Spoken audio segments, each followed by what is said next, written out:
Hello, hello, and welcome to Black Sky Legion, episode 118. No news? Less news is not good news? Question mark. I am your host, Kai Zen. I'm back. We weren't here last week. COVID was. I'll be honest. I didn't feel bad from COVID last week. I just couldn't talk more than two words without coughing in a just non-stop obnoxious stream. So I was like, I cannot do a show. I can't talk. And everybody was like, yeah, that's cool. No worries. Um, yeah. So that's where we're at with it. I'm Kai Zen. I am drinking a Ellicottville Brewing Company bourbon barrel aged blueberry maple pancake beer. This is like dessert in a beer, and I am here for it. Good stuff. Joining me tonight, we've got Tweak74 in the house. Say hi to the beautiful people, Tweak, and tell them what you're drinking. Hello, everybody. It's good to be back with you tonight. I, of course, have a nice giant cup of pretty much just regular black coffee tonight. I figured you had the dessert in the cup tonight. I'll go with the black coffee tonight. Beautiful.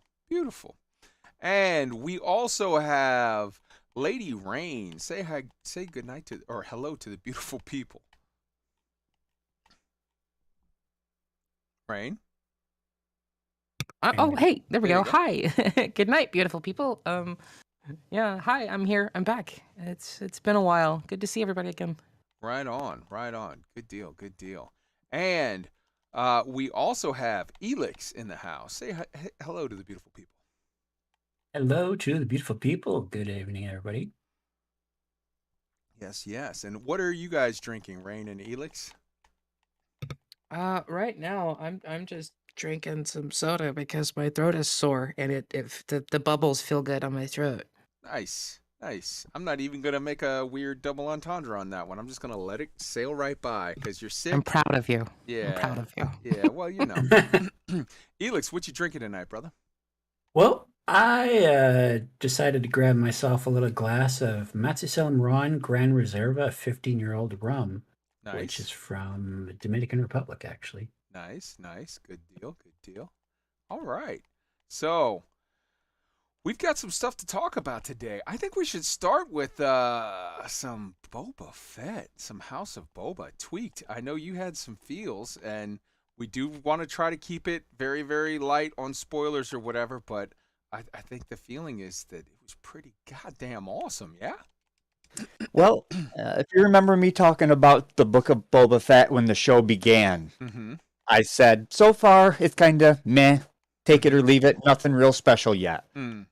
Well, I can say that's how I felt for episode 1, 2, and 3. Episode 4 picked up. Episode 5 really picked up. And episode 6, oh my God. If you are a Star Wars fan, and especially if you are like me and you were dying for new Star Wars content from 1983 to about 1994, give or take, when they finally started releasing books, this is what I was waiting for. And I can say, for anybody that read those they are now considered legends. It's not canon. It's the old legends books now. I hate that, by the way.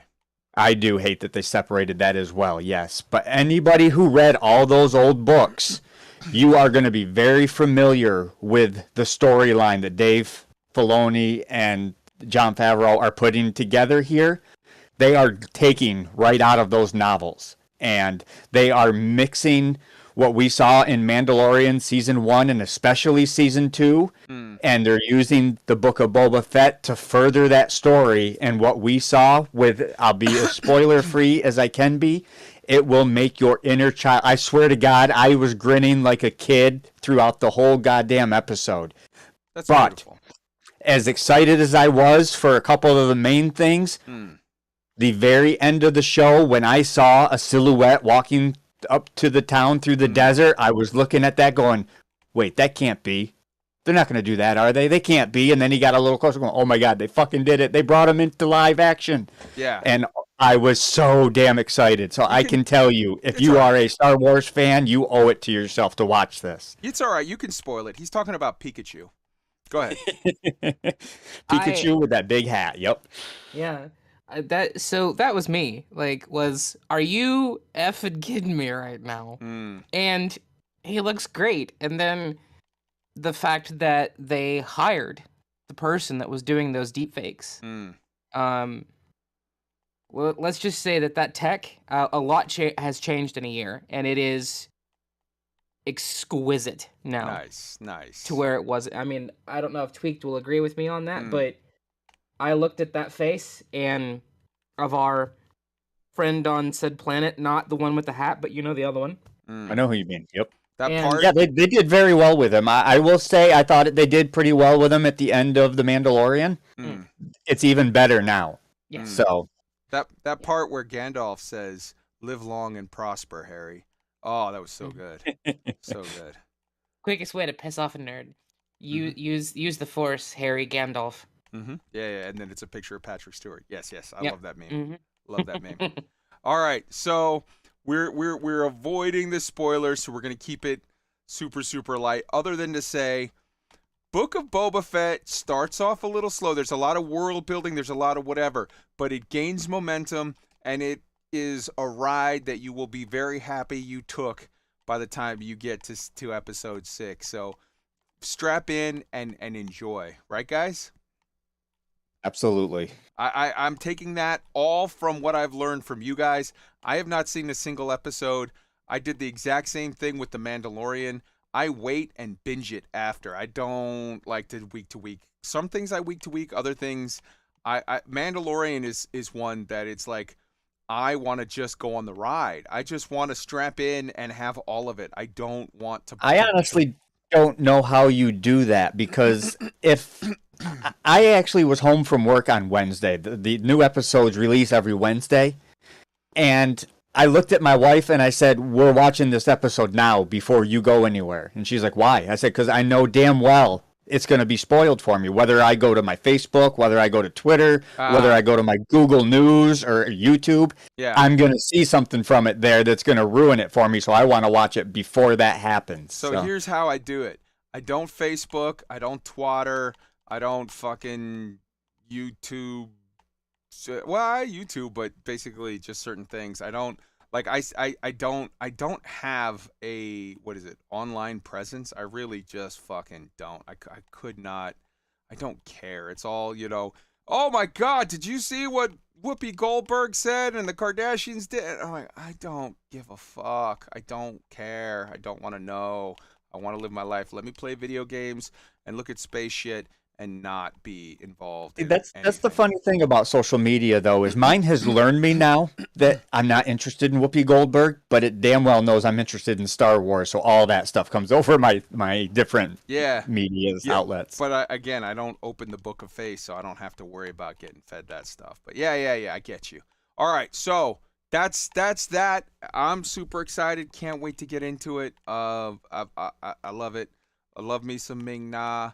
I love me some of that dude. What was Boba Fett from season 2 of Mandalorian? I like that guy. Good shit. I'm psyched. All right. Let's just, because we've got some stuff to talk about with Elite Dangerous and with Star Citizen. Let's start with Elite Dangerous. Tweaked, lead us into sort of Elite Dangerous stuff as you see it, and then from there we'll transition over. But I think it needs to be said for sort of almost comparison purposes. So yeah. Well, I can say since the new year started, now we gave them all the benefit of the doubt with Christmas. It's Christmas break. It was New Year's. Everybody takes the time off. Everybody relaxes. That was cool. And they pretty much told us when we come back to the new year, we'll put our nose to the grind and get back to work to make this thing great again. Since we've come back to the new year, we have gotten Odyssey Update 10.1 a hot fix because Update 10 for my money broke a lot more than it fixed. Yeah. On console especially. And then 10.2 came and that broke a few things, and that's where we're at right now. And we still have heard jack all about any of their plans for the future. Burpit put out a video a few days ago about Update 11 and all that news, and all he really did is regurgitated the news we already knew about the fleet carrier interiors that we assume are still coming in the next update, Update 11. Right. We have not heard from any of the community managers or FDev themselves about whether that is still the case, whether it's been postponed, what might happen after that. It's been very radio silent, which to me, this is coming from me personally, that is a bad feeling for a game that you hope is going to survive for a lot longer. It doesn't feel like a real promising future right now. Everything feels like it's up in the air. Also, to get back, go ahead. I was just saying that there's definitely concern among some people in the community from the radio silence, and some people are more anxious about it than others. But go ahead. Also, I feel like considering where they're at with things, they just put out that big, massive shareholder news update with all kinds of stuff. They didn't say word one about console release. They didn't say anything about, there's a lot of things where they may have dropped a light hint on something 4 months ago, 5 months ago, November, December, of like, yeah, we kind of want to rework things and take a little bit of the grind out. Oh, we kind of want to make engineering a little easier. We kind of whatever. But it's like, they say it about one thing, but like not about the other, or they make a vague comment and then like let it go for months and months, like, 6 months later, no details, no movement, no discernible change or momentum. I feel like, and I feel like, okay, I'm going to jump the gun a little bit because, come on, let's be honest. If you're listening to this show, you know what we're going to talk about when we get to Star Citizen. So let's just have it out now and compare and contrast between Star Citizen and Elite Dangerous. I feel like Star Citizen gives so much more news than Elite Dangerous does, but everybody that was on the fence already quit Elite Dangerous. The only people that are left are the super diehards who you can literally just sort of tell them next to nothing and they'll say, "Thank you, sir. Can I have some more?" And it's just like, so as a result, you're not seeing, I think you're quietly seeing some people share concerns, but you're not seeing like outrage and like, open hostility and whatever of like, these motherfuckers aren't telling us nothing. Because all of the people that weren't 100% super diehard fans that'll stick through anything or nothing, all of those people, they're already gone. So the few people that are left are the people, God love them, that are like of the Burrs quality or whatever, where they're like, whatever we get, we'll be happy. Thank you. And it's like, I can't count myself in their number, but like, I respect them. I don't share their opinion. For me, it's like, no, you got to do a little more work in order to get my thanks. But it's like, I get where they're, I don't agree with them, but I get it. Like for them, it's enough. Anything's enough. Yeah, let me say something real quick. I was having a conversation in Discord earlier today with a couple of longtime Elite players. I would consider them one I would consider maybe a white knight, the other not so much really, but they're both longtime lovers of Elite. Mm-hmm. And I don't know if you guys have seen this thing going around about some, I don't know what you would call it, new console kind of thing that somebody found in a settlement on one planet somewhere, and everybody's like, ooh, I want to fly out there and see that. And where they're seeing mystery and intrigue and possibility, all I see is all these other things like that throughout the years that I've flown out there and been disappointed with. And I made a statement there. I said, well, does anybody actually believe that this is on purpose or that it's going to lead to interesting gameplay? And the answer I got was it doesn't need to lead to interesting gameplay, pretty much. And I disagree with that. That's interesting. I'm at a point right now where I don't agree with that totally in Elite Dangerous. There are plenty of things in Elite. And you can go to Dav's Hope. We've talked about all the different voiceovers that you can get for the different mysteries that you can go find. Mm-hmm. That stuff is good. But that is not gameplay. That you go find it, you listen to it, it's cool, and then you're like, okay, what do I do now? Yeah. And Elite Dangerous, to me, is in a point right now where they don't need more of that. Like the dredgers, for example. The dredgers were, what did we do? We went, we flew out, we looked at it, we said, ooh, that's kind of cool looking. I flew my ship into its teeth and ate a rebuy back to home. And it was over with. That was it. There was no gameplay. It didn't lead to a dredger war. It didn't lead to anything fun. And I just feel like that is Elite Dangerous now. And with this radio silence in a time where they've had so much negativity since the release of Odyssey, so much bad publicity, bad press, bad trust with their player base, now is not the time to go turtle and hide from everybody. They've got to start talking about plans. They got to make us believe there's a future for this game. But when you say now is not the time to turtle, that to me would indicate before they were sharing information and now they're not. To me, it seems like, no, they're continuing their tell you next to nothing fucking approach. Like, at least here where they're telling us nothing, they're not flat out lying. I felt in the immediately preceding the launch of Odyssey, I feel like they flat out lied to me. And this is no, they're back to their good old fashioned say nothing about anything and leave you in the dark, which not great, but it's one of those things where it's not new. Is all I'm saying is it's not new. So nobody really seems to like. There's no outrage with Star Citizen. Right. With Star Citizen, they went from giving you 1,000 pages of information to 700 pages of information, and people are fucking losing their mind with outrage. Whereas with Elite, they went from giving you 1 page of information a year to half a page, and people are like, what are you gonna do? It's what they do. You know what I mean? Like Star Citizen's fun to hate on. That's the thing. Is the people that are in that situation, Star Citizen is fun to hate on because it's the narrative. It's just the way that people have pushed this, and it's never going to change.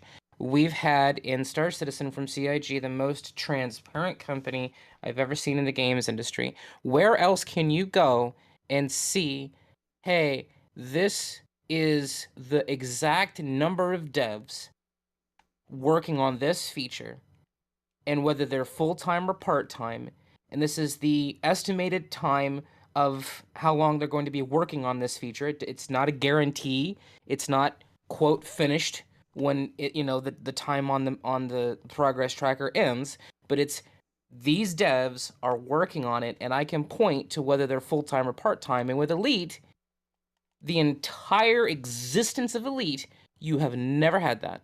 You've never been able to have an actual roadmap. You've never known who at FDev is working on what. And people are shocked now that they're back to their same old. It's like, okay, so what's the difference here? Again, CIG, hey, we've given you 1,000 pages of content a year, all this information dump. We're going to tone that back a little bit. Just a little bit, like say 25%. And people are flipping their minds out. You get people have been playing Elite for, almost a decade, and oh, well, I guess it's just the way FDev does things. It's like, why is it always CIG that's evil? See, and there's a reason for that. I half agree. Because at Elite Dangerous, and I was going to say this a minute ago, until we can go back to before Odyssey was announced, really. And Elite Dangerous was successful. Elite Dangerous had a player base that was having fun and doing things. We weren't used to getting a ton of information, so we didn't expect to ever get a ton of information. But the game was working and functioning, and we believed we had a future, so we didn't really mind. It was until we started questioning the future of Elite Dangerous that's when everybody started perking up and going, well, wait a second, what's going on with this game? We thought we knew where this was headed, and now we really don't. So I partially agree with what you were saying there, Lady Rain. And it is exactly as Tweak just said. They're catching less shit for saying nothing because they've always said nothing. That's half of it. The other half of it, I strongly suspect, is, honestly, everybody quit Elite. The only people that still play it are the ones that are gluttons and will not leave no matter what they do or don't do. So, whereas with CIG's been on a huge upswing lately of new people coming to the project of Star Citizen and Squadron 42. And as a result, they those people are much more willing. They're not just the diehards, I love it no matter what. They're not the only people that play Elite anymore, mostly are the White Knights. So of course they're gonna make excuses for their Lord and Savior Frontier. But with Star Citizen, there are, I think, a lot of White Knights. There are a lot of weird sort of haters that it's like they're grudge fucking CIG and Star Citizen. Any Star Citizen content that comes out, they must click it now. Just like back in the day, there was that movie with about Howard Stern where it was like people that love him listen for an hour and a half. People that hate him listen for 2 hours. It's like they're those people that will be involved on anything Star Citizen because they love to hate it. But there's also a lot more Star Citizen people who are just in the middle. They're like, hey, Elite imploded. This looks interesting. Let's give it a try. Or, hey, this thing just got to this point. My friend recommended it. I'll give it a try. And for those people, they're not the White Knights. You know, the haters are going to hate no matter what, and the lovers are going to love no matter what. The key for CIG is to get those people in the middle, get the neutrals. And if you win over the neutrals, you know, you're doing your job. If you lose the neutrals, well, okay, then you maybe need to adjust your approach a little bit. So I think... Can I say something? Go ahead. Go ahead. So I don't normally like to point things out in chat, but when people are just like, oh, so, you know, I get it, Elite sucks, SC rocks, whatever, I'm leaving. Everybody in this chat has put hundreds of hours into Elite, myself included, right? And I get it, that's not enough for some people. Thousands. It's not 4,000 hours. Thousands. Yeah. I mean, I literally got told the other day that, you know, more than, you know, I only put 500 hours in, so, you know, I guess I don't really get an opinion. But I loved the time that I had with Elite. I loved the game. And I was playing it because my computer couldn't even play Star Citizen, so where else was I going to go, right? We've got a right as consumers to criticize the decisions of people we have bought a product from. We are allowed to criticize Frontier developments, and we should, to keep them competitive and to keep them honest. And we do the same thing with CIG, which once we get to CIG, you'll hear me complain just the same about some of the decisions they've made within just the last few weeks. Yeah. So I think to have this statement of, oh, well, you just hate Elite, Star Citizen rocks and whatever, I get it. That's extremely disingenuous. Yeah, anybody who wants to leave, feel free. There's the fucking door. Ciao. Yeah. You're absolutely right. Let's hop into CIG now. Star Citizen now. You're absolutely right. I'm about to critique them as well. This is not a situation of everything Frontier does is wrong, everything CIG does is right. So, yeah, you just literally proved yourself to be a fucking moron by not waiting to hear the whole thing and then just being dead wrong. So let's hop into it on the CIG. I honestly feel, I mean, okay, the biggest news in CIG. Now, there's multiple things, and I'm going to hand it over to Orson and Rain to get in more and tweaked, and everybody to get into this, that, and the other. But let's address the elephant in the room. The very first thing, the biggest piece of news, I think, in Star Citizen all week is this. They announced in a roadmap update or whatever that, hey, we're going to change the way we do things. We're going to we always had the two sort of roadmaps that were out. The one was like this broken down day by day, you know, breakdown of like this many hours by this many people on this exact thing, and it was a very sort of minutia, you know, like it breaks it down into the nitty gritty and it gets into like lots of details. And then the other one was like the like quarter to quarter like roadmap that was sort of much bigger and much more like, hey, here's a couple years worth of, we're planning on doing this and this and this, and this is like these overall arching big sort of things that we're working on. And they said like, we're going to no longer do the one, we're going to do the other. We're the one that's the minutia one with the little fine details we're going to do. The one that has the overall, like, we plan on having this done by Q2. We plan on having this done by Q4. That one we're going to stop doing. Well, And it's not actually that they're going to stop doing it. It's that they're only going to show the current quarter and the next quarter, yeah, they're going to and stop not the doing entire it. year. They're going to stop doing it out as far as they were, which wasn't it 2 Yeah. years? Wasn't it? No, no, it was only ever 1 year at a time, but it was up to a year at a time. Yeah, yeah. Mhm. So, as a result, basically, a huge section of the community has absolutely been in an uproar of this. Some people, I don't think there's anybody that are like, hey, we like this. I think there's some people that are like, that's a bummer. And then there are other people that are like, outrage, outrage, outrage, hate click, hate click. These guys are murdering babies. And it's like, okay, wait, hot, super hot take. All right, whatever.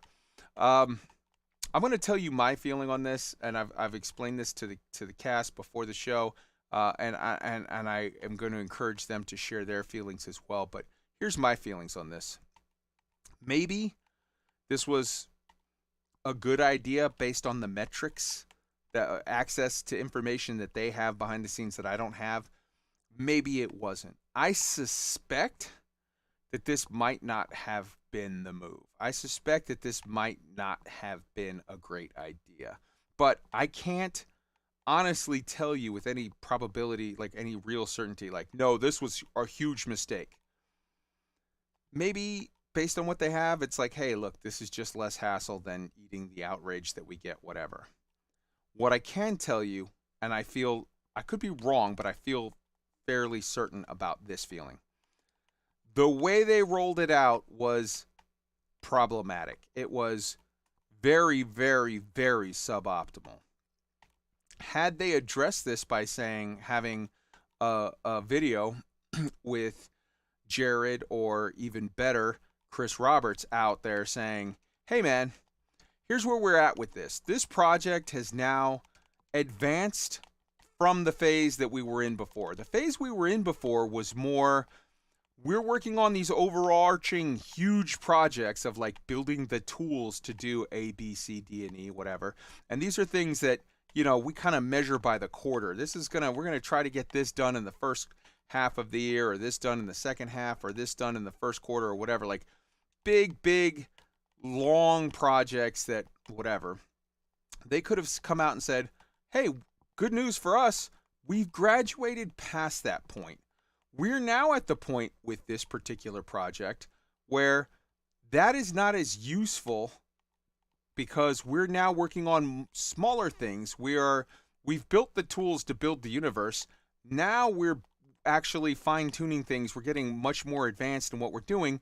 And so the other list that has the day-to-day stuff is much more, the minutia is much more useful because we're working on smaller chunks and we're much more agile in how we're doing it, and we're moving shit around where it's like maybe somebody has a good idea or a technology comes up or a solution comes up for A that makes us rework how we were going to do B because now we're going to do it better.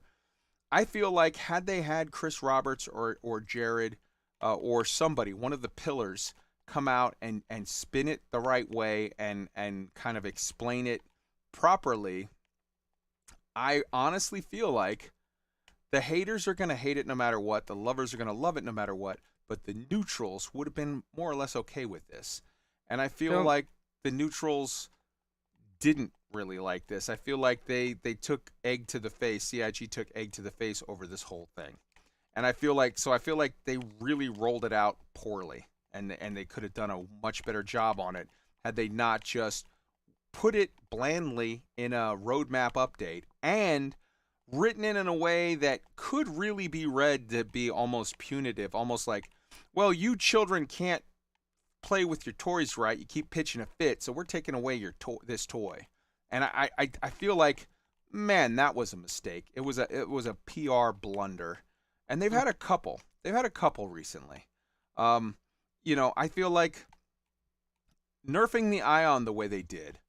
They needed to nerf the Ion, absolutely. But let's be honest, everybody knows the way CIG rolls out ships and the way most games roll out new weapons, new ships, new whatever, the new toy, the new thing, is they roll it out overpowered.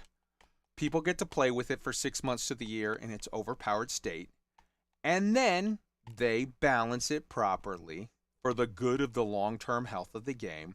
And in so doing, obviously they make it, that one new thing, that one new aspect, they make it weaker, but people are okay with it because they had their fun, whatever. I feel like with the Ion, people ponying up $250, $220, $270, whatever it was, people ponied up their couple $100, and in 3.15.1, it was released. In 3.16, it was nerfed, and people are like, what the fuck? I had a month to play with that in its overpowered state. I think, honestly, a lot of the people would have been okay with it, nerfing it, or more properly putting it, balancing it properly, had they just had a couple months to play. They paid a couple $100 to play with their new toy. They wanted a couple months of overpowered fun, and then, like, of course, make it fit. The putting out the fucking, oh, here's your Christmas gift. It's a picture of a fucking bike. There's the CIG has scored a couple goals on themselves recently where it's like, guys, I love you. I love the project. Come on. They could throw a little better. And I think that, honestly, I feel like this roadmap thing, though not necessarily the decision to do it, but the way that it was rolled out was just not good. I hope somebody spoke up and said, guys, let's not do it this way. And I hope whoever that person is, people listen to him a little more in the future. All right, let's go around the horn and let everybody, oh, look, oh my God, Kai said something that was critical of CIG. Oh no, maybe that other guy wasn't right. Let's go around the horn. Everybody throw in their feelings. Let's start with Lady Rain. Yeah, so like I think this was a mistake. I really do. At the end of the day, is it really going to matter much?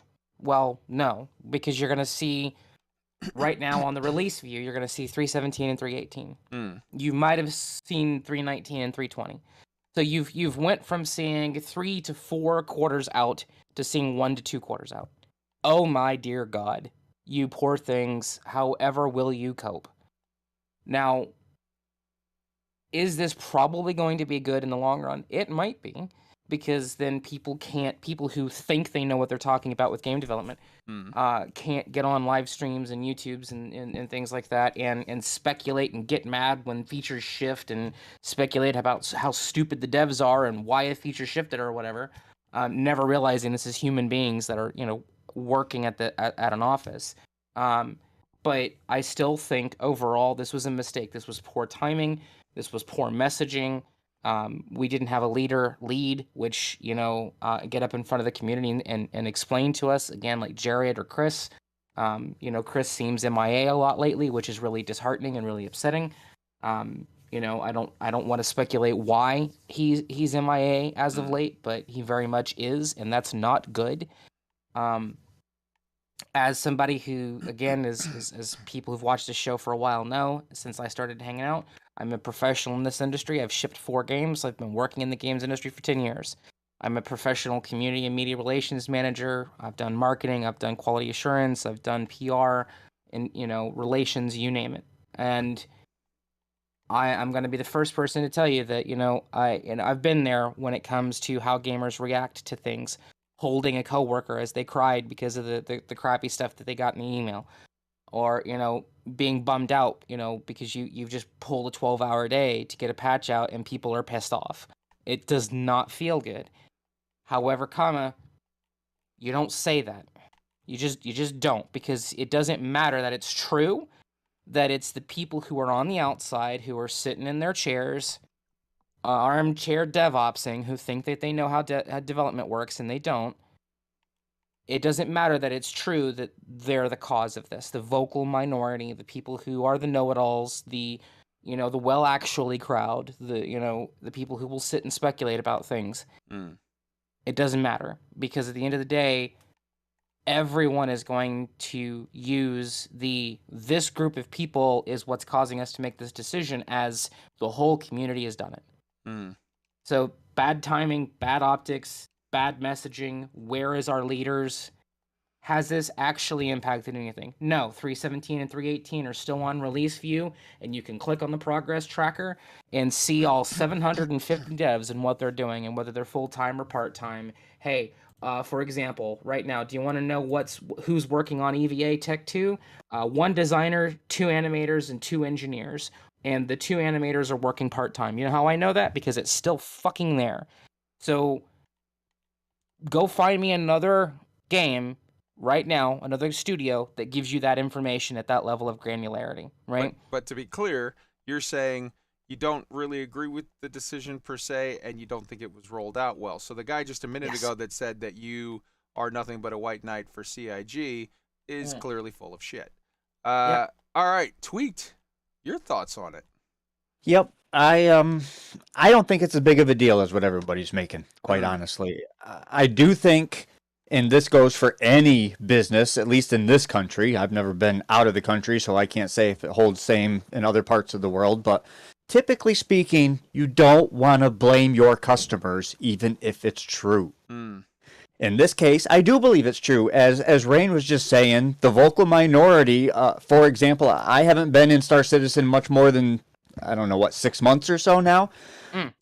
But I've even seen it where 3.15 came out with massive changes to the game, and then 3.16 was, quote unquote, hacked. It was totally gutted of all content, so on and such forth, when it really wasn't. And that content was coming in 3.16.1 or 3.17. And all they're doing, they're not stopping working on the game. They're not stopping developing things that far out. They're just stopping telling us about it.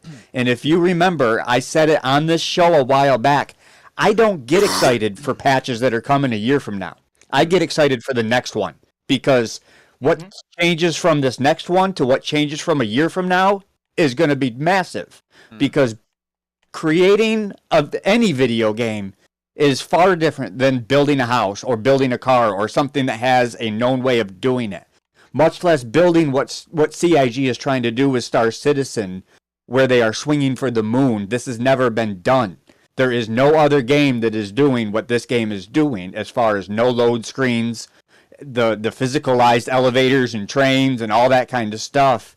It's just not done in any other game. This is new technology. That kind of stuff, you can't put it on a time schedule. You can't schedule it to a clock. You're going to run into bumps in the road. You're going to run into development problems.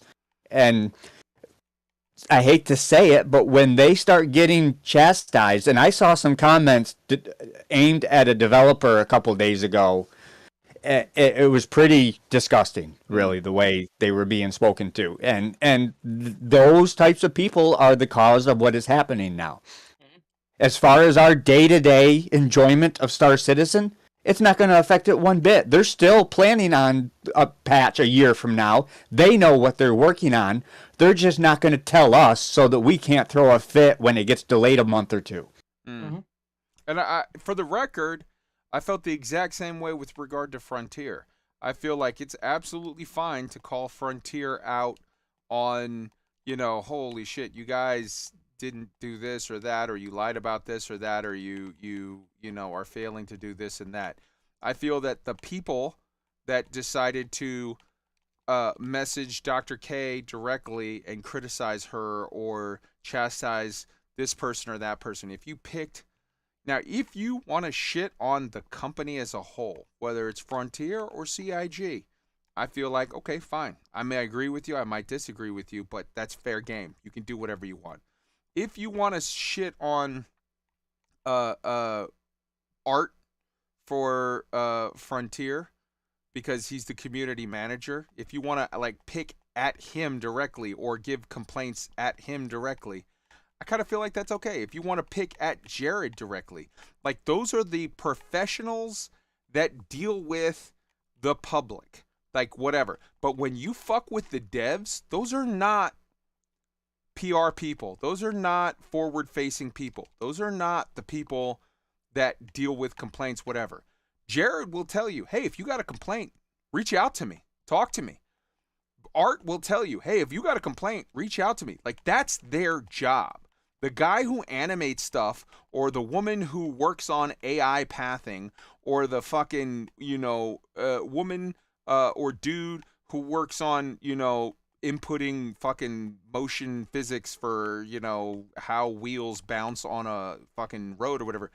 That guy or woman, it's not his job to deal with your complaints. Leave that fucking person alone. Don't message them. Message the complaint department and express yourself however you want. You're the customer. You're absolutely right to express yourself if you're unhappy about something or whatever. But not to the fucking people who are the art people or the you know, the programmer people who aren't supposed to be dealing with your shit. Save that. Elix, we skipped you. Please hop in with your thoughts on this one. So, I think I might have a slightly controversial take, but hear me out. Okay. So I generally agree with part of what Kai said, that this should have been a video. This should have been somebody with a face talking to us and going through the changes. And so the controversial part that I have, I don't think they should have really changed what the script was. Now, you can get into individual phrasing and what word choice you put into an individual thing. But what we're getting down to here is SIG is having to address a range of problems. One, the later parts of the roadmap are subject to change a lot. They bounce around a lot because when you try to plan something a year out, it turns out that it's kind of hard to do. Like, just try to imagine planning out your grocery budget and then plan out meals for the rest of the year. Every night for the rest of the year. And see how long it takes for you to start wanting to change that plan or be unable to match exactly that plan or want to deviate from it. Tacos every night for the rest of the year, done. Yeah, okay, well, some things are easy. But, you know, point being is, like, the further away from the present that you try to predict in an unpredictable shifting situation like game development, which is a fusion of basically computer science and art, you know, it's logic and art. You're trying to create art with computers that only understand zeros and ones. And it's hard to predict that far in the future.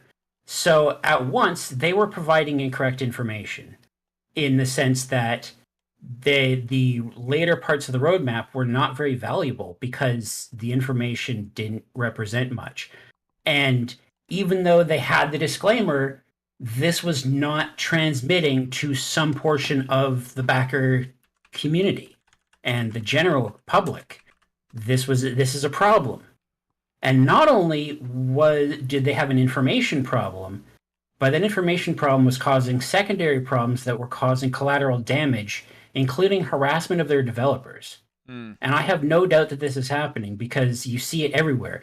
Like, I have seen people using transphobic language regarding Dr. K. I don't know that she's ever personally had people throw that crap at her directly, but I imagine it has. But I've seen it straight up in public YouTube comments. You know, when No Man's Sky delayed the game one last time for release, not even the explosion at launch, not even the big blow up when it didn't have multiplayer after Sean kept on saying that it did, not even all that shit, just the delay at the last minute of 5 weeks. Not only did members of Hello Games staff and Sean receive death threats and all sorts of stuff, one of the moderators of the No Man's Sky subreddit, an unofficial community and a volunteer moderator, received death threats because No Man's Sky was delayed at one last time by 5 weeks, and like people had booked time off work and stuff, and they were so hyped. I almost never give death threats over a slight delay on a project. Almost never.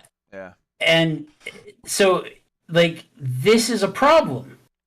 You know, and I don't know that death threats were something that was coming up in CIG at this situation, but I'm pretty sure Rain has been following the project to the intensity that I have and will back me up on this. This has been a thing in Star Citizen's past. Sandy Gartner received death threats on Twitter. Yep. And it was because the anti-SC crowd stoked somebody up so hard, they went just full out balls to the wall, cross the line, threaten her with death. Well, I mean, there was also stereotypical misogyny, like and sexism. Like Sandy's only here because she's effing Oh Chris, yeah, I mean, or she's pretty, or whatever. She has no skill or talent. Yeah. Just a pretty woman, and Right. all this other nonsense. Which none of that stuff is true. No, I agree. Yeah, She yeah. is. She's only there because she's pretty. She's screwing the boss, and she also single-handedly oversaw the largest, fucking, most successful crowdfunding campaign ever in the history of the known universe. But other than that, it's just because she's a hottie McHotterson. Yeah, of course. yeah.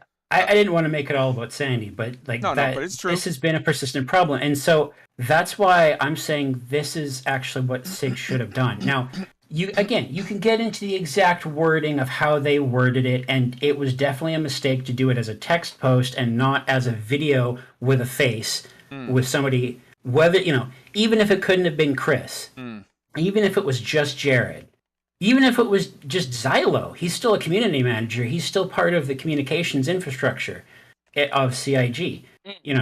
Just anybody read that thing out. But I think it was right for them to say, listen, most of you have been completely capable and mature of handling this information, but there is a vocal minority that just can't, and they just cannot stop creating noise, and it is causing employee morale problems, employee issues. It's causing massive disruption in the community. It is this constant controversy. This has to stop, and the way that we're stopping it is we're cutting off the inaccurate information that is causing it at the stem. I think he should We're go by throwing that. out. Oh, go ahead. But like they said, like, we understand that most people do not have this issue, and they basically, in other words, they basically said, we're sorry, but the people who can't handle it ruin it for everyone else. I think that they were completely right to do that. I'm not saying, even if the wording was wrong, Yeah. because they have to defend their developers. I'm not saying that that's wrong as far as like a concept. I'm saying that's wrong from a PR move. You don't say that to your customers. You figure out a better way to word it. But whatever. I mean, it's everybody's entitled to their opinion. The thing is, in a conventional developer studio with like a publisher and all of this, I absolutely agree, because your publisher is going to look at that and go, "What the fuck are you doing? What are you doing? What are you doing to your PR? What the hell?" You have to massage things when you're in that sort of relationship with an overseer who's controlling the money. Okay. And but CIG lives and dies on its community, but it also lives and dies on its developers. I'd like to go. And it has, like, they could have phrased the actual word choice differently. Okay. I'd like to go And around they could the have horn. couched it differently. I'd And like- it should have been on video. I'd like to go around the horn and get everybody's opinion on the other thing that I pointed out, where I feel like they scored a goal on themselves in how they handled the adjusting the ion. Let's start with Rain, and then Tweet, and then Elix. Because I'm not saying that they shouldn't have adjusted. They absolutely, for the long-term health of the game, should adjust it. But they should have let everybody just spent a couple $100. Everybody's used to CIG releasing ships that are too fucking strong. You get to play with it for 6 months and like, woo, I'm the king of the world. And then they fix it. They make it properly balanced. And then you're like, all right, I had my fun. I'll look to buy a new one in the next quarter, whatever. Do you agree with me or disagree? Because literally, we looked it up earlier. It was a month. It went from November to December. And then they were like, nerfed. Do you agree with my assessment that I think maybe people would have been much more understanding of it had they let just people play with their overpowered toy that they spent a couple $100 on for a couple months, and then 3 to 6 months later then say, okay, now we got to bring this in line? Or do you feel like, nah, it was good the way they did it? Because do you feel like less people would have been pissed off had they done it the way I suggested? Well, I mean, first of all, it shows that actually, if they were as motivated by nothing but money as people seem to think, they would not have nerfed it. But it was overperforming drastically, and it needed to be adjusted and balanced, and they did. And I'm sorry that you spent money on it. I mean, I'm too broke to have been able to spend money on it. But I'm sorry people spent money on something that is part of a project that is actively in development and were disappointed when the thing got changed because it's part of active development. I cry me crocodile tears. Don't care. I think it was a good change. Okay. But I mean, do you think it would have been as much of a PR kerfuffle Um, had they let it just sit for a couple months and then changed it? yes, of Okay. course. Okay. Yeah. Interesting. Tweaked, what do you think? Yeah, it still would have been changed, but it blows my mind that people buy a ship thinking that it's coming out in its final form. I'm pretty sure, in my limited knowledge of the development of this game, well, somewhat limited knowledge at this point, that every ship has gone through multiple iterations of balance and power and all that kind of stuff. So Mm, I, for example, have my eyes on the Scorpius when that comes out. mm. Do I expect it to be in its final form when I first get it? No, I don't. I fully expect it to go up and down and back and forth, and eventually it'll settle to That's wherever not- they decide it should be. So, But the point that I'm making is an entirely different one. The point that I'm making is from a PR standpoint, had they just waited a couple of months, I think people would have been less pissed off. Elix. maybe. I All don't know about that though. Elix. People like to bitch. So I think that they should they're continuing. They're not done changing it. They're still going to continue to try to balance it and tweak it around this and that. So it's not like this is where they're leaving it. This is just an unfortunate position for people who really wanted it as it was shown first. Balance is going to happen. Where I think they messed up was they just kind of treated it like business as usual. And they just assumed that everybody that was, on board with buying the ship was familiar with how things work. Well, when you say familiar with how things work, every other time that they do a ship that comes out overpowered, because they all do, they have left it overpowered for 3 to 6 months for those people that bought it to play with it. They changed it after a month. It's not business as usual. That's the point that I'm making. But that might have something to do with the They just recently, literally rebalanced all the ship They just weapons rebalanced in all the of the game. combat. Right. So I think that's what played into this being done so quickly. Okay. Yeah, they've got their eyes on combat balance right now, which is going to change things. But I get it. nobody agrees with me. Fair. Well, That's fine. they've modified stuff like that in shorter intervals. It's not true that it's every single time, but that's the point. So again, on the criticizing CIG and or maybe not, I feel like they scored a goal on themselves by giving out fucking pictures of a hover bike for Christmas. It's like, come on, guys, you should have known that was going to be an oof, right? Yeah, Let's start with the Elix on this one. We'll go around. I wasn't actually done with the Ion stuff. All right. What I think what the problem is that this year there was a lot of people that came over into Star Citizen, whether it was from Elite or just from the general noise of, hey, this is actually better than expected, and a lot of people are jumping into it. Where they're not familiar with just how business is, how things go around here. They're not prepared for stuff to just change like that. And that's where I think SIG messed up, is they could have put more emphasis on communicating, hey, we're releasing this ship. It is subject to be rebalanced. We think there's probably going to be some rebalancing coming fairly quickly based on testing that we've seen internally, but we want to see where the stats that we've got we want to see where that goes so we know where to move it to. And what about? I think if they put that much emphasis on it, people would not have fallen in love so hard with the ship exactly as it was the way they flew it for the first time. And how about the line, with regard to the whatever the fuck, the line "carrot killer"? Like I feel like contrary to what the other random shithead commenter in the live chat said, I have legitimate, I feel, critiques of CIG being like, hey, look, you guys could have handled that a little better. That was an oof. You scored a goal on yourself. Don't do that. Come on. Yep, That's a I PR. agree. Not even to say, hey, this was a good thing or a bad. I'm not saying that's a mistake. I'm saying it was PR poorly handled. That's it. They stepped on their own toes PR wise. Yes. Yeah. That's pretty obvious. Okay.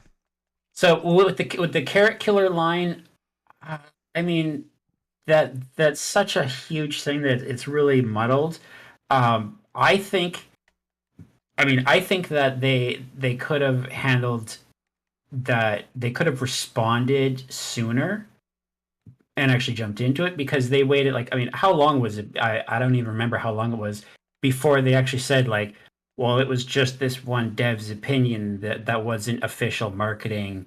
You know, you guys misinterpreted this. We're sorry that this was misunderstood, but that's not, like, whatever you feel about that, by the time that came out, the drama had been raging for so long that it didn't matter if that was the truth or not. People had already long decided otherwise. They should have been faster to get on that and jump on this situation, because if they failed anything with it, it was that they did not respond quickly to the fires that are burning, and they just kind of let it. They just were like, "Oh, we'll deal with it in 3 or 4 days once we get a comment from whoever or whatever was going on there. Whatever the hell was happening, they blew it." But I think it was just a matter of they didn't position it correctly, and they didn't respond quickly to anything.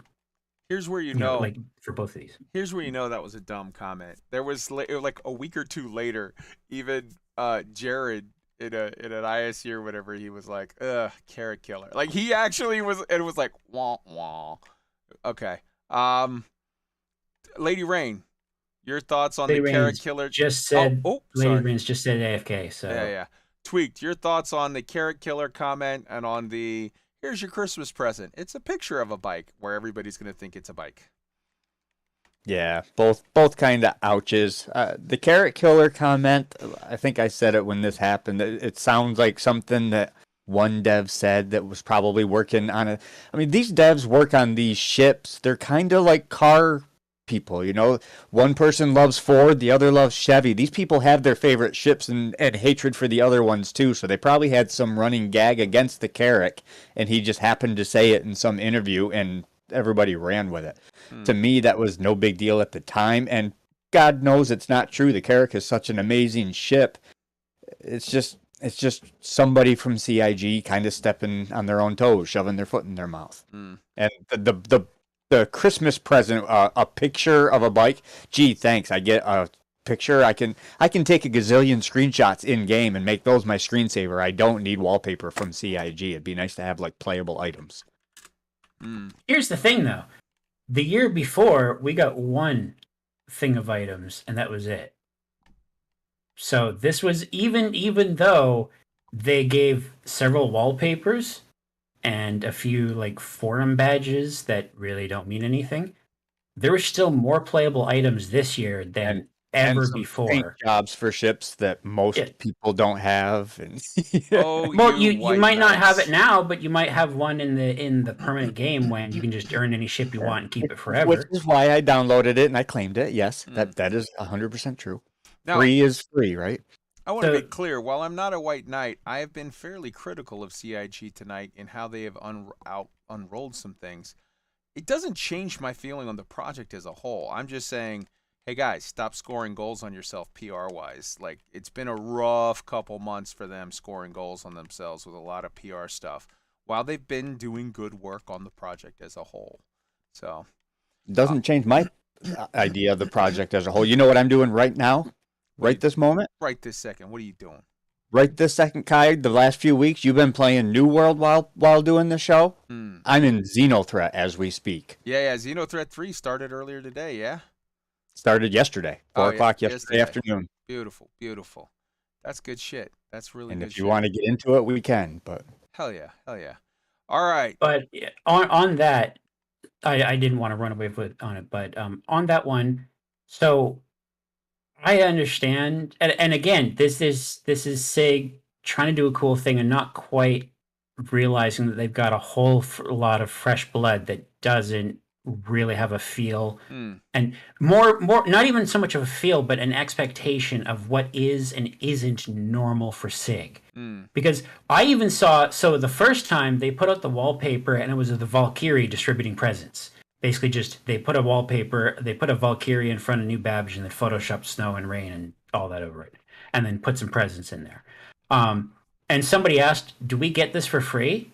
And it's like, no, Sega's not giving every backer a Valkyrie for free. Mm. That's not how this works. You get a wallpaper. Yeah. You may be disappointed in that, but you don't get a free ship. No. Well, yeah, And but so- a smaller thing, a hover bike. They've given out hover bikes and shit.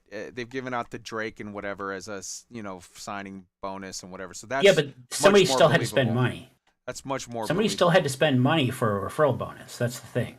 Yeah. And like I understand people who haven't been around the project for very long being misunderstanding the situation at first and getting excited and then having those elevated hopes crushed and not feeling bad.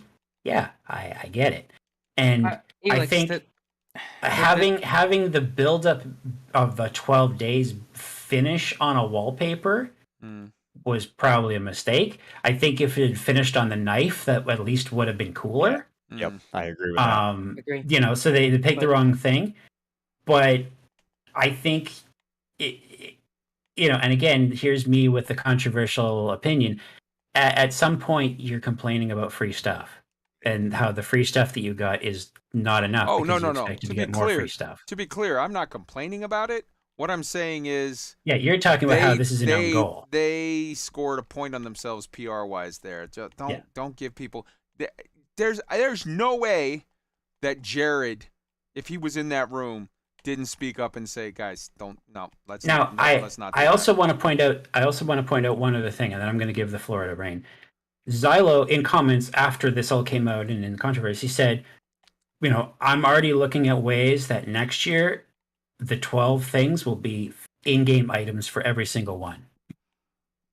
So they are taking feedback, and they've promised that next year is going to be better and is not going to have stunts like here's a wallpaper, Merry Christmas. All right, so let's get Ray's opinion on the wallpaper thing and the carrot killer thing. The carrot killer thing was, as we've already discussed, even everybody knows that was just a dev being excited about something. It happens. Devs are people too. Was it good for PR? No, because again, I live my life by a very simple axiom, and that is never attribute to malice what is more easily attributable to incompetence, right? Don't just automatically assume somebody's being malicious. It makes your life a little bit better. And so, it's just I've been in that situation as a community manager myself, like working on a game that I love, I'm passionate, I'm really hyped, I'm just as hyped as the players are, and I say something and people take it and run with it, and it's, oops, shouldn't have said that. Who cares, right? I mean, people ran with it as oh, well, they're intentionally designing the Odyssey to be power creep over the Carrack to screw the Carrack people or what. It's like, come on, just grow up. I wish so much of this community would just grow up. The second thing, Alex brought up what I was going to mention already about the wallpaper thing. I thought it was exceedingly disappointing and underwhelming. I thought that they really could have done more. Maybe at least give us a gift of in-game currency. But as Elix already brought up, Xylo, love him to death. I think he's fantastic. He already came out and said, hey, I'm pushing for next year. Everything is something you get in-game. And they can do that. They can do that and it not be detrimental to their monetary bottom line. Because, subscribers get their thing and there's still plenty of stuff that you can get in-game. And I think that's the decision they need to go. Is it going to end up being ships and vehicles? Probably not. It'll be armor and guns and knives and gadgets and things like that. But at least it'll be tangible things. And I think it'll be a lot better if they manage to pull that off. Okay. So we've gone around the main topics that I had. I want to open it up on anything space-related, whether it's Star Citizen, Elite Dangerous, Nomansky. Does anybody have any other stuff Obviously, XenoThreat 3 started. That's going in Star Citizen. Are there any big tweak? Are there any big Yeah. not Nomansky, Elite Dangerous things that are happening or whatever? And No. okay, I got something go because for it. we touched on the roadmap, but we didn't actually touch on the roadmap. All right. So we talked about the drama about what they did about changing the format of the roadmap, but a lot of stuff also happened on the roadmap. All right. So they started a bunch of sprints. They started on V2 of the usable system for AI, so they're going to be more intelligent about picking items up and using them and pretending to use them essentially. Mm. They worked on Bounty Hunter V2 or started a fire extinguisher for both Squadron 42 and the PU with 4 devs on it. This is exciting to me. It's only for Squadron 42 so far, but the Grey Cat Industrial Sindus mining droid, Mm. the spider robot. It's so cool. Mm. It's only been glimpsed a few times, but it's always there. Those are the ones what shot Liam Neeson and Ewan McGregor in the first movie with Jar Jar, yeah? Absolutely. Okay. The Grey Cat Industrial Salvage Backpack for the PU. Woo! So a salvage backpack. They said the word salvage, guys. Grey Cat PTV Gold Standard. The golf cart is getting a gold standard. I'm excited to see what they do with that because that's going to be interesting. The hospital surgeon as an AI has been started. Unfortunately, you can only use that Grey Cat salvage backpack by plugging it into a vulture. Sorry, guys. Wah, wah. The military multi-tool for Squadron 42. So I'm guessing extra functions, but kind of the Squadron 42 equivalent of the Grey Cat multi-tool. Mm-hmm. Modular shaders. Reputation V2. 5 developers. That's for both Squadron 42 and the PU. Modular shaders is also for both. Server streaming. Mm-hmm. 1 unannounced vehicle with 2 devs, which suggests to me that that's concept. And weapon handling tier 2. Mm. Now, there's also a bunch of sprints that concluded. Now, remember that concluded sprints doesn't translate to finished product. It just means that the work that was on the schedule is done, and they don't have anything else scheduled currently. They may need to come back and do additional work on things. There's also performance and quality passes and QA. Mm-hmm. But generally speaking, these things are, work is being done. Mm. So we have AI planetary navigation. This is big. This is what's going to allow AI to walk around the surface of a planet and figure out where they are, rather than only being inside bunkers and other structures. So you can have guards outside. You can have the Boreal Stalker roaming around Microtech. Backpacks, just general. So more storage options coming to the PU. For Squadron 42, chapters 1, 5, 7, 9, 11, 14, 20, 22, 25, and 27. Mm. And there's a bunch more sprints that are in progress. Mm. Comm array mission improvements for the PU. The Gravlev physics rework. So expect Gravlev to potentially get better in 3.17, if not 3.17.1 or something. Mm. The identity service, which I believe is server related. Infiltrate and defend missions. So more work on that. Laser trip mines.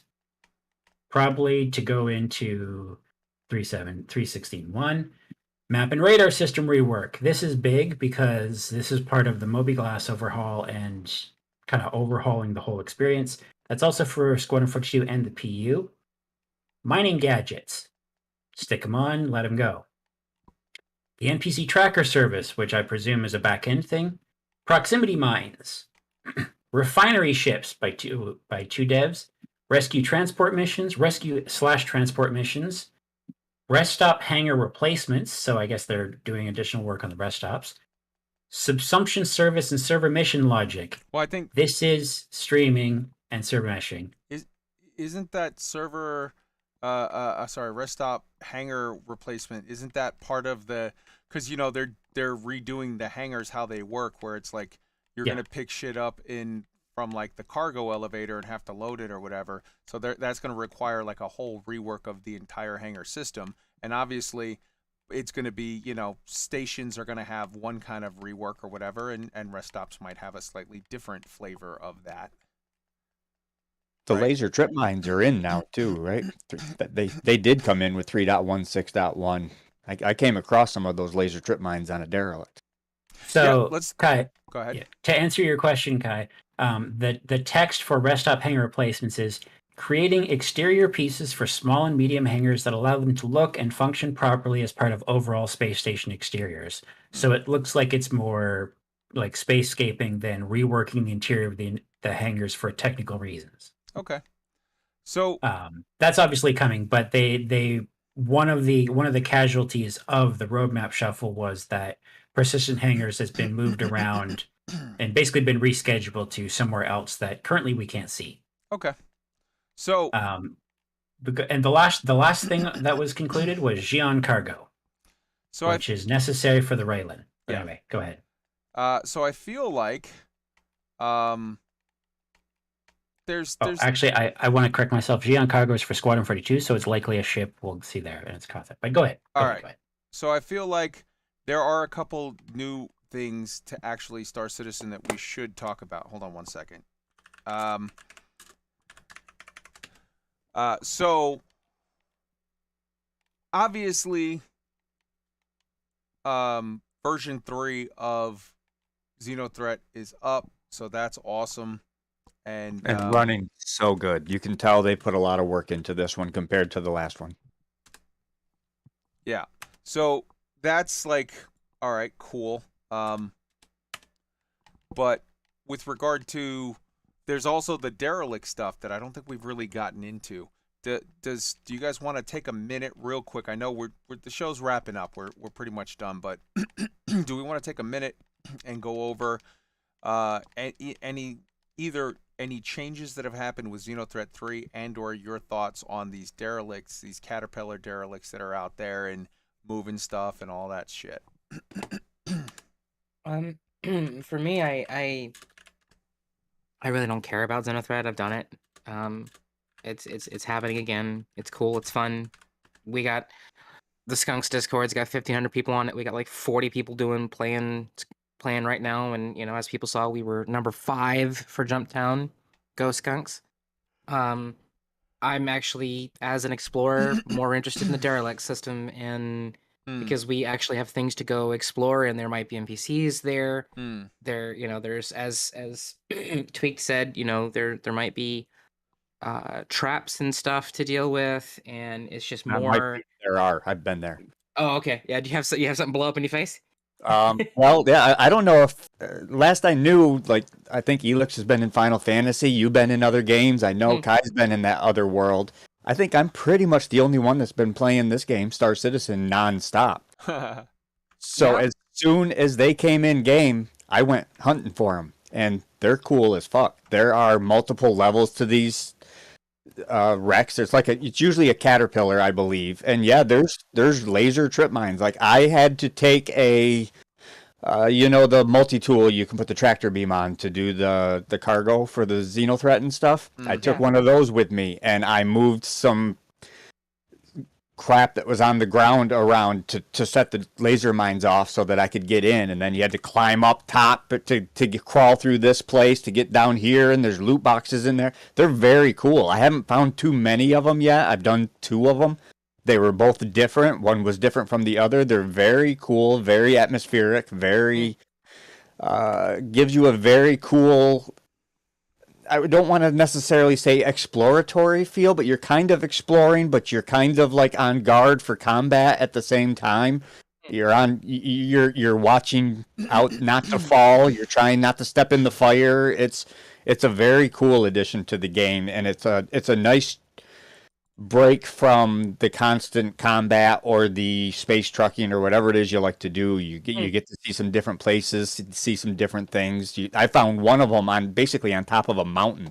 I had to climb up this giant hill to get to the top of it to go into it. So yeah, they are a very, very cool addition to the game. Very cool. Just the beginning, like they said, right? Just the start. Yeah, it's just the first iteration of it. That's right. Yeah. Right on. All right. Does anybody have anything else to add before we wrap it up for the night?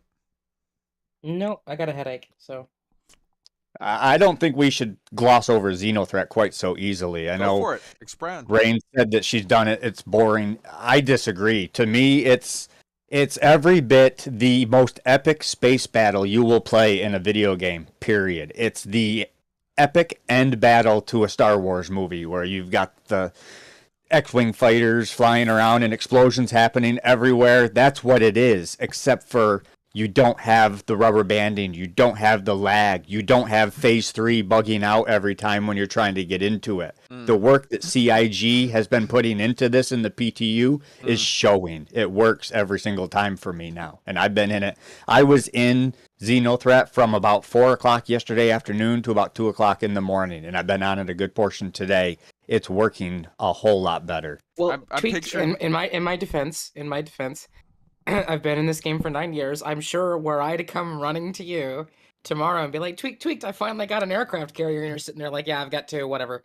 Right? It's kind of the same. Yeah, I thing, get it. I you get know? it. You've been It's- around. Yep. Yeah. Yeah, So it's but I like think it's not boring. It's just I've Yeah. done XenoThreat multiple times, and it's fantastic. It's just not Just like, yeah, okay, just when Go ahead.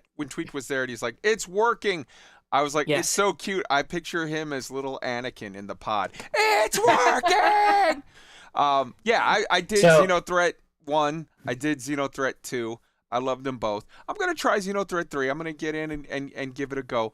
But I get where Rain is talking about, which was why I specifically asked the question, what's different in this iteration? I feel like XenoThreat 1 was kind of dog shit because the way that they broke it up, and it was because they were building it out as they were doing it, and they were doing it in a way. But by doing it the way XenoThreat 1 was, where it was like, you're going to have 3 days of phase 1 where it's like load the ship, and then you're going to have a couple days off, and then you're going to have 3 days of phase 2 or whatever where it's like do the battle. I did not like that. Where I thought XenoThreat 2 was a massive improvement and much more fun, where it was like, load it, let's go! So that's why I was asking, what's different in XenoThreat 3? And what I'm hearing is that it's much more stable and it's running better, but I have not yet heard There's specifics nothing. on what's It's different. very much the same process as Okay. XenoThreat 2. It just it's all the Just phases. It's not like you were describing one day at a time. It's Yeah. once you complete the cargo portion of it, Mm. then you go on to phase 2, and once you complete phase 2, then you go on to the final battle. Okay. And it all just runs from one to the next, as long as you complete these phases. If you don't deliver all the supplies you need, you'll fail out the event. That's Okay. just part of it. So, but it's running for the most part. Now, I did have one server that was starting to get laggy after I had been on it for about 8 hours last night. Okay. But I think that's kind of normal. For the most part, though, like XenoThreat 2, there was a lot of what I call rubber banding, where you'll have a ship in your targets, and all of a sudden it will instantly be 10 feet away from where he was. You see that in Elite Dangerous, too. And I haven't seen that in this XenoThreat. This one, for an instance where you have 50 people, a server with 50 people, you've got multiple actual players, you've got multiple NPCs, you've got 3 hammerheads and 2 javelins and whatnot in there, and it's just all of it working in concert with each other, and it's not lagging. To me, it's pretty amazing. Okay, cool. Very cool. I think Elix had I something think- to share. Go ahead. Well, yeah. So very quickly about this, I think what's happening here is this is a stress test. They're running XenoThreat to stress test the changes they've been making to the server, because that's something they could do. They don't have to do free flies to stress test things anymore. They can just be like, "Hey, let's put on XenoThreat and see how the servers deal with it." And I'm trying to track down the information, but I think we've got a free fly coming up. And February 17th. there's a free fly on the 17th. So XenoThreat right now is letting them stress test the servers ahead of the free fly. So this is handy for them. But so what I wanted to talk about specifically, I thought the topic was going to wrap up sooner than it was, so that was my bad. But I watched part of the Star Citizen Live today, and they had Ali Brown, director of graphics engineering, on, and he had some really interesting things to say about Gen 12 and Vulkan and what's going on with rendering. So I want to quickly touch on that just while we're here. So one of the first things he got into was that they're implementing parts of Gen 12, and as they put in a piece of Gen 12 for say shadows. I don't know that they've actually done shadows yet, but let's just say. Then they go then sort of after they put that step in, then they go and they get Vulcan hooked up for it, so it's ready. But it has to wait for the Gen 12 work to be done, so it's kind of in a step behind situation. Um, Ali predicted that it was about 70% implementation in terms of features, but this doesn't count performance optimization work. So depending on how much that is, he estimated it's between 60 and 75%. Mm. One thing that's going to help them is they've got people working on Gen 12 now that once they finish the Gen 12 conversion, they're going to be able to throw them at Vulcan and finish that off that much faster. He said most of the hard parts of Gen 12 are done. The conversion's partially in on live builds right now. We're already partially using the Gen 12 system with multi-threaded rendering, and they're going to continue to add that with more patches this year.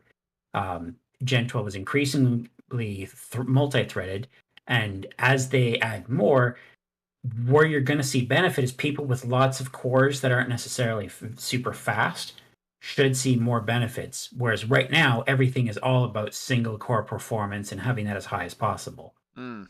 Gen 12 is also going to make CPU bound. It's also going to make rendering less CPU bound, which is going to conversely make it GPU bound. But it means that they can then work on pushing the GPU, optimizing it, doing all that. And they also added that when they create overhead by optimizing things, they're going to use that overhead when possible to push the curve, get more effects, get more complexity for graphical quality. This is all talking about the graphics side, of course. Then somebody asked about mesh shaders, and Ali is interested in them, but it's not a widely adopted tech. About 30% of backers have hardware that can handle mesh shaders. And they need to account for that when they implement it and how they're going to implement it. And I see Rain has to head out, so All right. So I have to head out. We've kind of gone over a little bit. no yeah, worries. no problem. No worries. Have a great night, Rain. Thank you so much for coming. We'll see you next week. Love y'all. Bye. All The right. one last thing I want to jump in. There's one last thing I got to see on the stream before I had to get in here is that right now, when they introduced EAC, Easy Entry Cheat, that broke the workarounds people were using to make Star Citizen work on Linux.